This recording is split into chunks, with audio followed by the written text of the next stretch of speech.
first. Live, local. This is First Alert Weather Extra. Well, if you saw that, no, you didn't. This is the real start of the show. Okay, well, happy Earth Day. Yeah. We're going earthy colors unplanned. Yeah. Kind of fun. It is. We were saying fall, but we're like, you know what, actually does Earth Day. Yeah, so so happy Earth Day.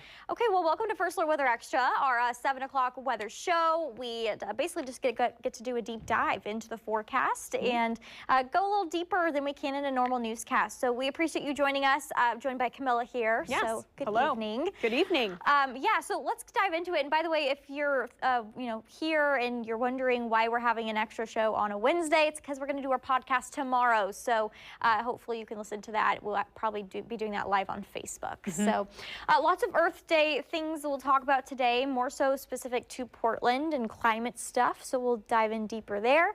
Again, stuff we can't normally have time for on the newscast. We're turning warm and dry. I'm excited. Are you excited? Yes, it's going to be nice. I think you're going to really like the 7-day forecast. So yeah, we'll talk about the drier conditions coming up and the fact that we don't have much rain in the forecast, which is a change. I mean, we really only had 2 wet days, so it's not like we can say like, oh, thank goodness, like we kind of needed needed a couple rainy days in there, folks. So and also in northeastern Oregon, it's been so wet. It's been a soaker. Yeah, I'll have some rain totals to show you. It's been yeah, pretty good out there. One of really of course the drier areas of our state, so they needed that. Yeah, definitely much needed. Okay, so Earth Day. This is one of my favorite days of the year because I have a funny story. In college, went to school in Arizona, they do not recycle. At least, you know, to the extent of growing up in Portland, Oregon. Yeah. So yeah, we didn't have, you know, the recycling bin or any kind of way to sort it. I mean, I searched high and low. I would educate my whole dorm room floor. I'd be like, everybody gather around. That doesn't surprise me at all. Can't you see College Payton doing this? Yeah, I was like, you got a can? We're putting it here. You got a yogurt container? You put it here. Yeah, so I love Earth Day. I think it's really important to just kind of check in and increase, you know, everyone's kind of knowledge on recycling and what you can do to lower your carbon footprint. So, you know, it's also a good time to look at climate stuff, which isn't fun to look at. It can be a little bit of a wake-up call, and oftentimes it's not good news. So I do want to give you a warning there. And you might have noticed, I think, right off the bat that we are getting warmer in Portland, specifically the downtown area. And I think one thing to note is, yeah, we will get to the highs in the afternoon, but nights are actually getting much warmer faster than the afternoons. And that's not just in Portland, that's all across the board. We'll talk about why that is in a second, but if you look at this, it's separated by decades. So we're now going 1940s, 50s, all the way. This is just 2010 to 2025 looped together because honestly, I'm lazy and I didn't have time to make another column. We're tight on scheduling today. But yeah, so this is the number of nights above 65 degrees. That would be a really warm night, right? If you didn't have AC, I mean, that's sweaty, that's not fun. You struggle to cool things down, for sure. Exactly. So in the 2000s, we had 23. That's already pretty high, but when we get in the last 15 years or so, 64. That's not normal. That's not what we're used to. That's not what a lot of infrastructure around here was made to support us living in, is, you know, these long, warm stretches of summer nights above 65 degrees. So why is this happening? Well, a lot of it is because we live in an urban area. Urban areas hold more heat. So urban heat island effect, you've probably heard a bunch about that, Camila. I'm like telling all my stories about Phoenix, my goodness. But Phoenix is one of those areas that actually first started researching the urban heat island effect. One of those areas also that has the craziest difference. I mean, it's insane. I think sometimes on a 120-degree day, you can drive, you know, 5-10 minutes and you'll see almost a 20-degree drop in temperature. It's crazy how much buildings basically can absorb heat and also emit heat at nighttime. So that's why the urban heat island is so crucial when we're looking at factoring in those nighttime lows, but also the afternoon highs. Yeah. So yeah, if you want to look at this graphic, Camila, and kind of read off those rural areas and how they compare to the urban areas. Yeah. So I mean, the difference can be. This is giving an example of, you know, let's say it's mid-80s in one of those rural areas. You've got trees, you've got more shade, you've got, you know, less things emitting heat as well, vehicles, buildings. industrial areas, things like that. So the difference can be, you know, 7 degrees, sometimes more. You listed Arizona as an example. It can be really stark contrast. So as you start adding in more of these heat emissions and, of course, the materials that trap that heat in, that temperature just starts to skyrocket. So you can see the downtown area might be 92, while those outlying areas could be in the mid 80s. And what's interesting too, I don't know if we have a graphic about this, but it can do interesting things with precipitation too. Do you remember learning this in meteorology school, where you can have more precipitation, like downwind essentially of where these urban centers are, because you have more of the rising air in the hotter areas, right, the cities, and that's causing more uplift, and then that causes more precipitation downwind, which is kind of interesting. Yeah, right? like warm air holds more water too. So it's a crazy effect. You can obviously, you know, go into a big Google deep dive if you really want to, but yeah, asphalt rooftops, there's so many things that retain heat, and the problem with nighttime is it's going to take a slow burn to emit that heat overnight, and sometimes that slow burn is what holds on to those lows that are so warm. So I know in Phoenix they've tried to paint rooftops white. They've tried to even get rid of black asphalt and instead do lighter colored asphalt. Electric cars sometimes, so we're not getting as many greenhouse gas emissions in downtown areas and urban areas. So lots of things that we can try to do to mitigate this effect, but it's also kind of inevitable when we see, you know, this rise of populations in these, you know, dense condensed areas. Climate Central. Have you ever heard of Climate Central? Yes. I love their graphics. They're very easy to read. I mean, it's right there in front of you. Yeah. And they purposely make them for, you know, just the normal consumer, the normal person that doesn't really want to look at a bunch of numbers and very common trends. And what's cool is they show them per city. So if you want to look up, you know, it doesn't need to be Portland, really almost any major city across the U.S. you can.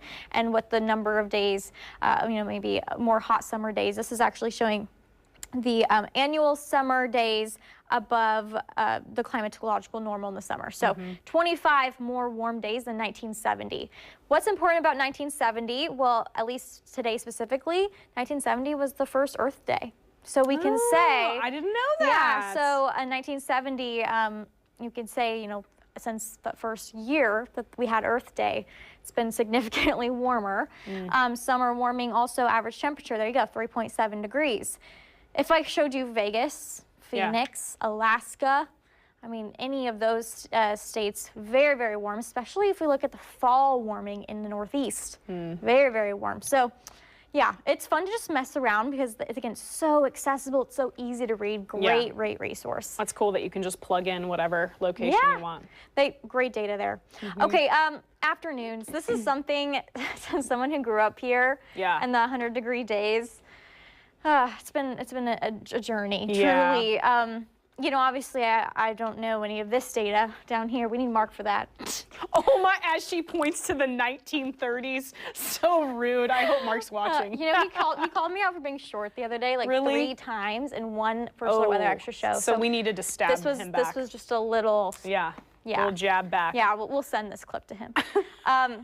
It's all friendly. During Mark's time, I mean, you might only get a handful of, 100-degree days in the summer, and my goodness, how that has changed in the last, 50 years. Yeah, and again, we're just not made, infrastructure is not made for that. We didn't have AC units built into buildings back then. We didn't have even stores or, work buildings with air conditioners. And now we're getting to the 2020s. This is really only 2021 through 2024, by the way, small text, but 18 100-degree days during that time. So we're only looking at a small amount of time here. Imagine if we factor in 10 more years beyond that, we're going to see this number skyrocket. So very, very big difference in 100-degree days. And if we drew a fake, line here, you can see it growing. For sure. Yeah. Yeah. Lots of doom and gloom.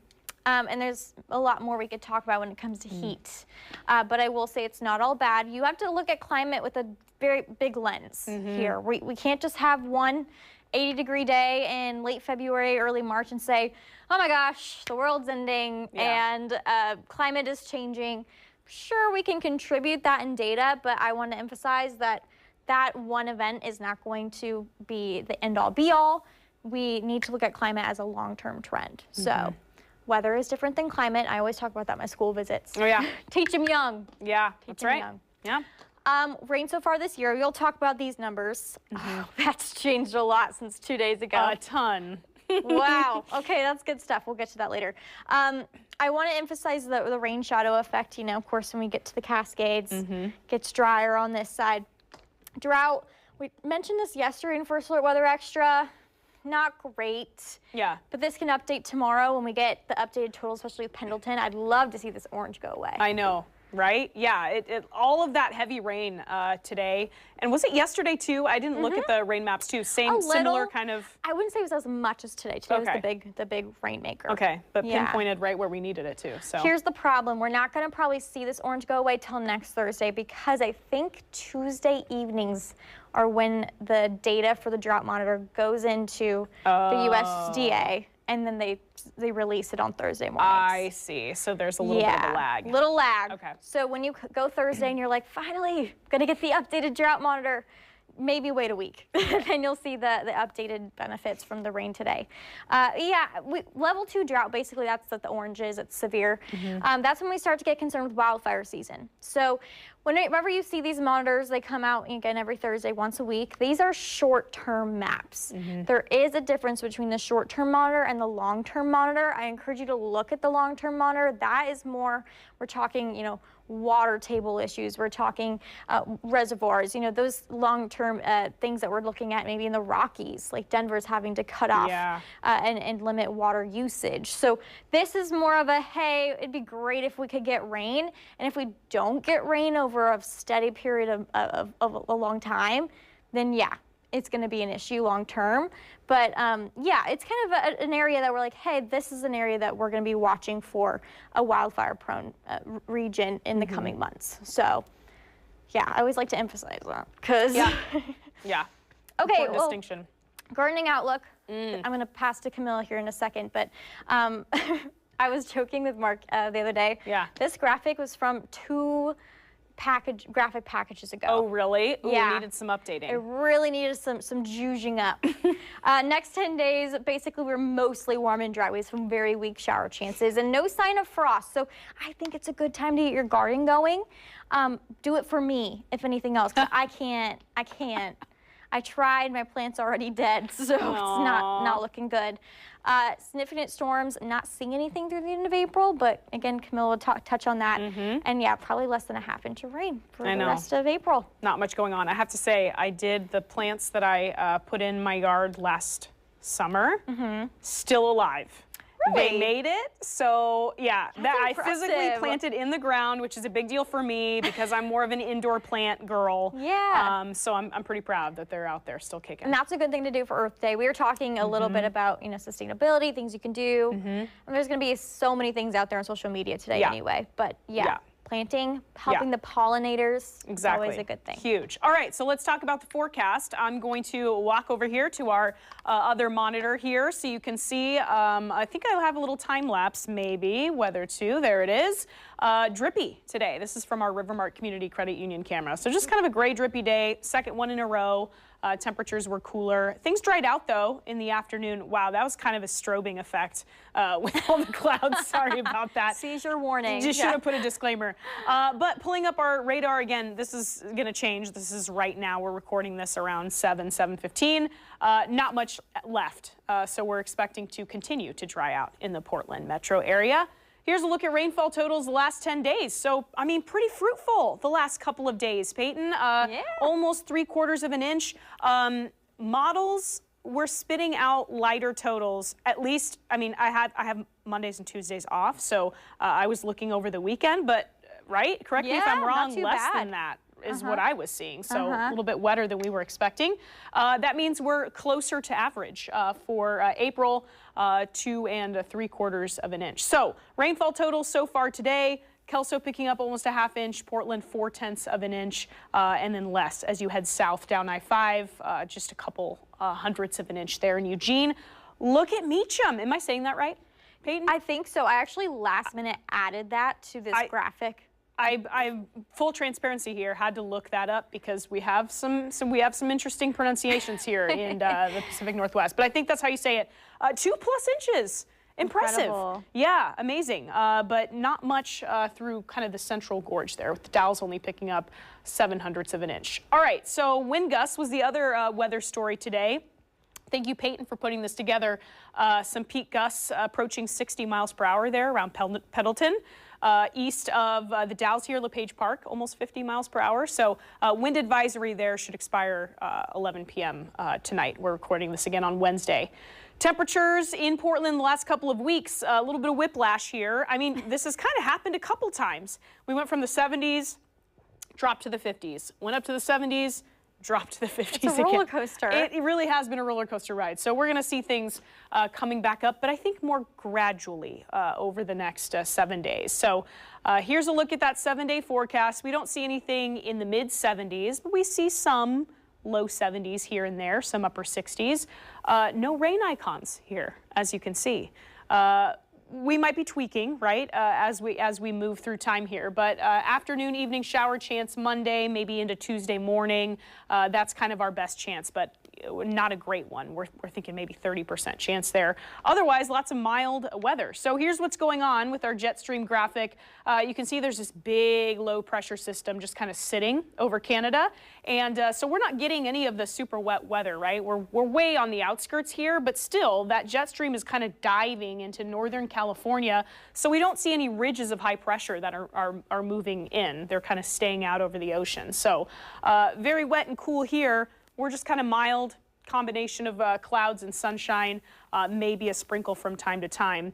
More likely, as this jet stream passes back overhead, as this low pressure system kind of dies off, pushes eastward a little bit more, we could get some rain chances there. Again, this is, I paused this Monday, late Monday into early Tuesday. And then it does look like this weak little ridge kind of wants to move overhead. So probably drier Wednesday and beyond, models indicating we don't have great rain chances. So yeah, here's what we're thinking. At best, a 30% chance there Monday. Again, we'll be tweaking this as we move through the days, but not looking like we have any soakers coming up, I guess, is the big story here. Here's your rain forecast then. This is our Euro model. Maybe we get a rogue sprinkle over the next 24 hours, but again, it's really that late Monday, early Tuesday. Wow, a whole 1/10 of an inch maybe on the way. So again, you're gonna have to keep watering those gardens without a doubt. Okay, here's what the next 3 days look like with our graph forecast model. We're waking up to some clouds west of the Cascades for your Thursday, clearing to sunshine, nice day. Here's Friday, looking a little bit more clear, but graph model wants to build in some fog for some of the calmer areas maybe in the lowland valleys, and then sunshine to wrap up your Friday. Here's Saturday, starting clear. Graph model also wants to bubble up maybe some shower chances, mainly just for the coast range and possibly north of us in the Cascades and the foothills. We'll see. We think we're going to be dry here in Portland. Okay, 3-day forecast, then we'll expand it out to the 7-day once again. So nice. We've got this warming trend happening here. Low 60s tomorrow, upper 60s Friday, and we could touch 70 Saturday. It's just going to depend a little bit on how much cloud cover we get. And once again, here's that 7-day forecast. So pretty nice. I don't have any complaints with this. What do you think, Payton? Not too bad. Yeah. So I think that's all I got here. And let's head back over and talk to Payton here and wrap it up. I saw two, if we get to 70. Yes. 2 70s. I think we have 8 70-degree days so far in April. So make us up 10. Yeah. That's pretty good. Do you remember what the average is? I'm trying to think of that graphic that we have. Our record's 13, so we got to be at or above, probably. Yeah. Right now, even. Yeah. Yeah. So that's pretty good. Okay. Well, here's our app. Basically, if you just look up First Alert Weather or Fox 12 Weather, you'll find it. It looks like that. You can scan the QR code, but that's kind of hard to do. So maybe just look up the app. But there you can find radar, you can find our push notifications, and then we sometimes push these First Alert Weather Extras and also our podcast that'll come out on tomorrow night. My goodness, there we go. Yep. It's like Confused on the days. But yeah, I think that's all we have, Camila, right? I think so. Amazing. Well, happy Earth Day. Maybe tomorrow you can try to go plastic free, meatless Monday. Ride your bike to work. Ride your bike to work. Take, public transit if it's a little too chilly or not your cup of tea, that's all right too. Yeah, just do something to maybe lower your carbon footprint every once in a while. Yeah. Thank you so much for watching. Have a good night.